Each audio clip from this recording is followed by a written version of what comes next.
Buongiorno a tutti, questo è uno dei due passaparola che abbiamo registrato prima di Natale e quindi mentre vi sto parlando non so quale sarà la situazione nel lunedì in cui questo passaparola va in onda. Vorrei però fare memoria, approfittarne per fare memoria su un fatto piuttosto curioso, direi tragicomico. Sappiamo benissimo tutte le polemiche che sono state fatte, sicurezza, violenze di piazza, proposte più o meno repressive per arginare il ritorno agli anni di piombo, eccetera, eccetera. Bene, è una buona cosa che si sappia che questo governo ha, un paio di mesi fa, depenalizzato il reato di associazione militare con finalità politiche, la cosiddetta banda armata. Direte, sono impazziti? No, non sono impazziti.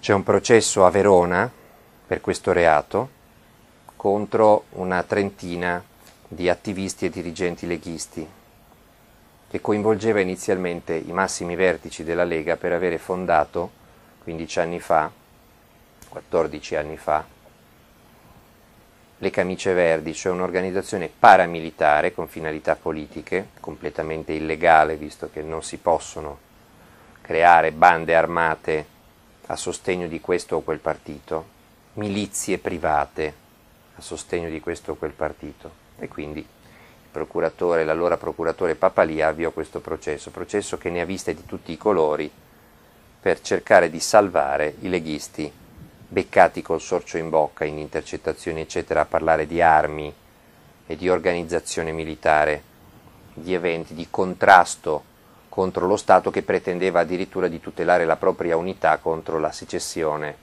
vaneggiata da questi squilibrati. Non sapendo più come salvare i loro attivisti dalle conseguenze penali di questa milizia, la Lega ha costretto il governo a depenalizzare il reato di cui questi signori erano accusati e lo ha fatto con la frode, ragion per cui si spera che presto il Parlamento voterà la mozione di sfiducia che è stata sollevata dall'Italia dei Valori contro il ministro Calderoli, che si è segnalato per un notevole attivismo in questo senso. Quindi dobbiamo sapere che questo governo, che a parole dice di contrastare la violenza, ha depenalizzato uno dei reati chiave per punire la violenza di chi si organizza in armi per fare violenza a scopo politico. Per salvare se stessi hanno disarmato lo Stato di uno strumento giuridico penale fondamentale per reprimere eventuali fenomeni di questo genere. Partiamo dall'inizio. Il 9 ottobre è entrato in vigore il decreto Omnibus perché dentro c'era di tutto, che contiene il nuovo codice dell'ordinamento militare. È il decreto legge 15 marzo 2010, numero 66, che è stato pubblicato sulla Gazzetta Ufficiale l'8 maggio, con il titolo Codice dell'ordinamento militare. In questo decreto ci sono 2272 articoli. Più sono, meno i parlamentari quando devono approvarli in 2 minuti possono verificare che cosa stanno facendo. Come si fa a leggere e a capire 2272 articoli? Uno degli ultimi, l'articolo 2268, ha centinaia di commi. Il comma 297 dell'articolo 2268 di questo decreto abolisce un altro decreto che era stato varato nel 1948, nel febbraio del 48, alla vigilia delle famose elezioni del 48, Fronte Popolare contro Democrazia Cristiana e i suoi alleati, un momento di altissima tensione. Erano le prime elezioni politiche dopo la Costituente. Il decreto quindi che viene abolito da quest'altro decreto del governo Berlusconi è il decreto 14 febbraio 48 numero 43 ed era appunto il decreto che puniva con il carcere da 1 a 10 anni, cito testualmente, chiunque promuove, costituisce, organizza o dirige associazioni di carattere militare, le quali perseguono anche indirettamente scopi politici e si organizzano per compiere azioni di violenza o minaccia. Il trucco l'avete capito, si fa un provvedimento che abroga una miriade di vecchie norme, anche spesso inutili, e che viene usato per nascondere, camuffare la depenalizzazione di un grave reato che è purtroppo attualissimo. Il Capo dello Stato ha regolarmente firmato questo decreto. E di chi è l'idea? Beh, ufficialmente il nuovo codice dell'ordinamento militare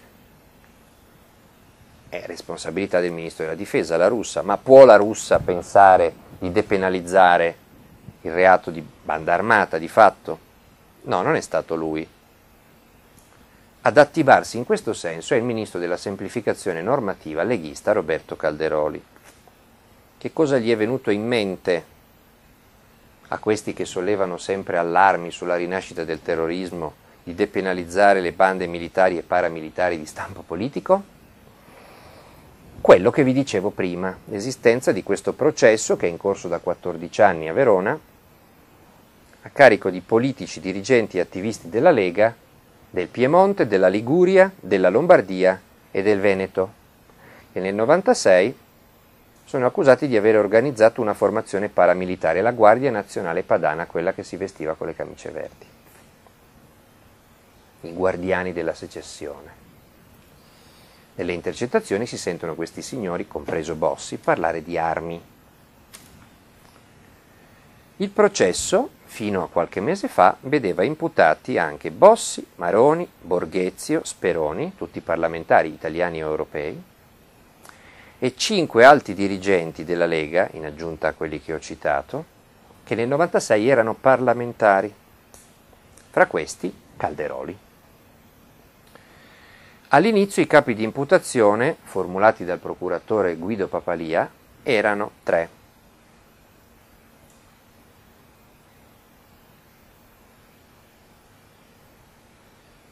Attentato alla Costituzione, attentato all'unità e integrità dello Stato, costituzione di una struttura militare paramilitare fuori legge, in virtù di quel decreto.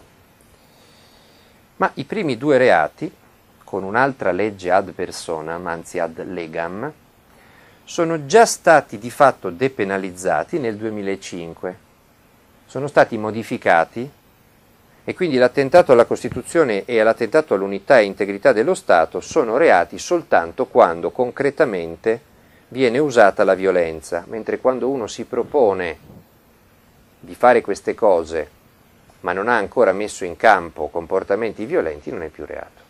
E quindi i 2 reati, il primo e il secondo contestati da Papalia, sono stati cancellati dal Parlamento per salvare gli imputati di questo processo nel 2005, uno degli ultimi atti del governo Berlusconi II. Restava in piedi il terzo, appunto, quello di costituzione di una formazione paramilitare con scopi politici fuori legge. Ed è proprio il reato che viene depenalizzato col decreto di maggio che è entrato in vigore a ottobre. Il decreto chiameremo la Russa Calderoli.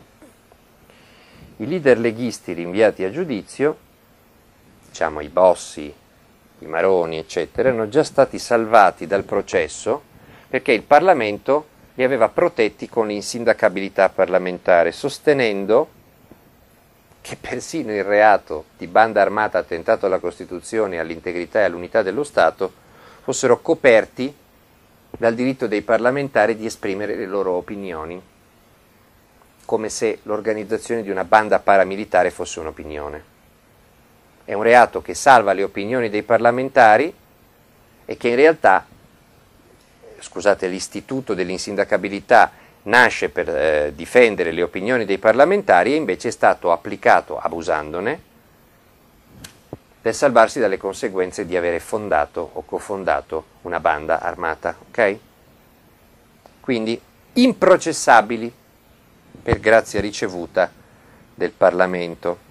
Papalì è ricorso alla Corte Costituzionale, facendo 2 conflitti di attribuzioni contro il Parlamento, che aveva impedito che venissero processati questi parlamentari, ma non è riuscito a ottenere ragione. A quel punto sono rimasti gli altri imputati, quelli che non avevano avuto la prontezza di rifugiarsi in Parlamento per farsi proteggere dai loro colleghi, che erano appunto 36, tra i quali anche Giampaolo Gobbo, segretario della Liga Veneta e sindaco di Treviso, e il deputato Matteo Bragantini, che era arrivato dopo in Parlamento e che quindi quando i reati secondo il PM erano stati commessi non era ancora parlamentare. Ma appunto a ottobre, nella prima udienza del processo davanti al Tribunale di Verona, dopo tutto quell'andirivieni di conflitti di attribuzioni eccetera eccetera, gli avvocati dei leghisti ci sono alzati e hanno detto ai giudici: ma lo sapete che il reato non c'è più? Anche il reato di formazione paramilitare fuori legge è stato appena cancellato dal decreto voluto da Calderoli, cioè da uno degli ex imputati di questo processo. I giudici allibiti se ne erano nemmeno accorti che era passato quel decreto con tutte quelle norme, quindi sono andati a verificare e hanno scoperto che era vero, e quindi ne hanno preso atto e hanno rinviato il dibattimento in attesa di dichiarare praticamente chiuso, perché è sparito il reato, l'ultimo anche dopo gli altri 2, grazie all'ennesima legge ad legam.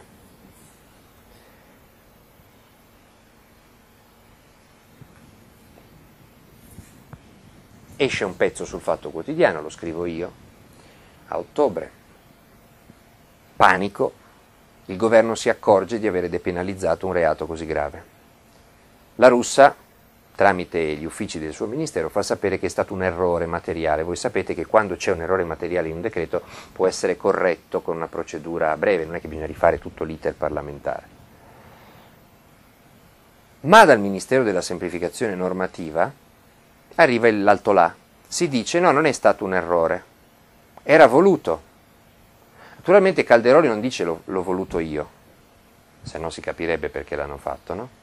Dice: questo suggerimento di cancellare questo decreto e quindi questo reato ci è arrivato da una commissione ministeriale che era stata istituita a suo tempo per riformare il codice dell'ordinamento militare dal governo Prodi. È il solito discorso, no? È colpa del governo precedente.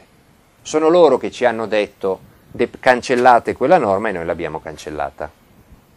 Ma i responsabili di quella commissione, tra cui un generale, fanno sapere che non è vero niente, loro non avevano affatto detto di cancellare quella norma. Sono stati gli uffici di Calderoli ad aggiungerla. Quindi non si provassero a dare la colpa alla commissione istituita dal governo Prodi, perché l'hanno fatto loro surrettiziamente, cercando poi di attribuirlo a quella commissione. Allora noi siamo di fronte a un governo che è stato raggirato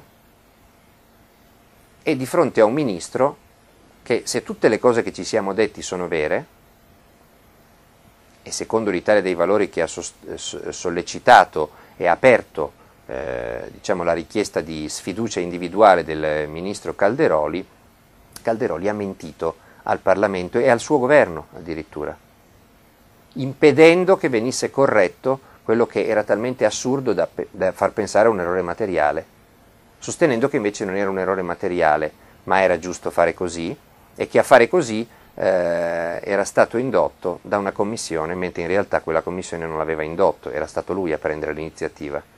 E sappiamo con quali conseguenze: il salvataggio dei 36 imputati a Verona. Adesso bisognerà vedere quando viene fissata la votazione e la discussione in Parlamento della sfiducia individuale a Calderoli, perché Calderoli ha già detto: se ci fossero le prove che io ho mentito al Parlamento me ne andrei io per primo.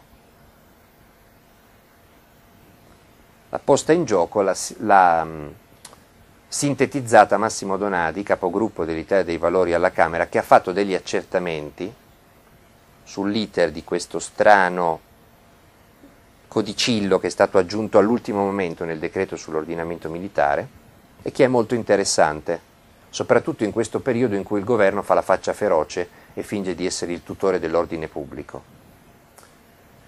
Donadi ha scritto una lettera al Presidente della Camera, Fini, che è stata pubblicata dal Fatto Quotidiano, che aveva tirato fuori per primo questa depenalizzazione di questo reato, innescando poi tutto quello che è successo dopo. Sono cose gravissime, voi non le avete mai sentite raccontare in televisione, sui giornali, eccetera, ma sono cose gravissime, proprio per questo non ve le hanno raccontate. Gentile Presidente Fini, le è ben noto, scrive Donadi, che ad ottobre è stata illegittimamente abrogato il reato di associazione militare con scopi politici e che di questo ritengo essere responsabile il Ministro per la semplificazione normativa, cioè Calderoli. Il Ministro, che ci accusava di averlo attaccato ingiustamente, le ha scritto in una lettera che mentire al Parlamento è un fatto di tale gravità che se mai lo avesse fatto si sarebbe prontamente dimesso. Nel corso della discussione sulla mozione, il Ministro ha mostrato il testo di uno schema di decreto legislativo, affermando che si trattava del, virgolette, testo prodotto dal Comitato Scientifico, la commissione istituita da Prodi, inviato alle concertazioni interministeriali con lettera dell'aprile 2009 e che già riporta il decreto legislativo del 48 fra quelli da abrogare, colpa della commissione Prodi, il Comitato Prodi. Ciò appare in netto e inconciliabile contrasto sia con la lettera inviata a me e allo stesso Ministro dal magistrato che ha presieduto il Comitato Scientifico, il quale dice: noi non abbiamo mai fatto nulla di tutto questo, sia con un'altra lettera datata 6 ottobre inviata dallo stesso magistrato al Ministero per la semplificazione e al Ministero della Difesa, in cui c'è scritto, virgolette, il Comitato ha chiuso i lavori di collazione dell'intero corpus normativo in vista della consegna al signor Ministro della Difesa, prevista per il successivo lunedì 30 marzo 2009, alla data di sabato 28 marzo. Hanno chiuso i lavori di assemblaggio di queste norme che mandavano al Ministero perché fossero abrogate o modificate alle 21:30 del 28 marzo 2009, dopo aver scrupolosamente controllato, quale ultimo adempimento, l'elenco delle fonti abrogate e che a quella data l'abrogazione in questione non era presente in alcun modo negli schemi. Già da queste due lettere emerge che o ha mentito il Ministero o hanno mentito un magistrato del Consiglio di Stato che presiedeva quel comitato scientifico e altri 4 magistrati di quel comitato scientifico che non hanno mai smentito le affermazioni del Presidente della Commissione Tecnica, che dice: noi non abbiamo mai indicato quella norma tra quelle da abrogare. Ci sono tuttavia altri documenti in grado di dimostrare che il testo dello schema di decreto legislativo che il Ministro Calderoli ha fornito ai deputati è falso. La prova di ciò si trova nei 3 seguenti documenti protocollati presso il Ministero della Difesa. 1. Il verbale della riunione plenaria del Comitato Scientifico, insieme coi tecnici del Ministero coinvolti, 18 febbraio 2009, nella quale si è deciso il calendario futuro delle riunioni del Comitato. 2. Secondo documento che prova che Calderoli ha mentito.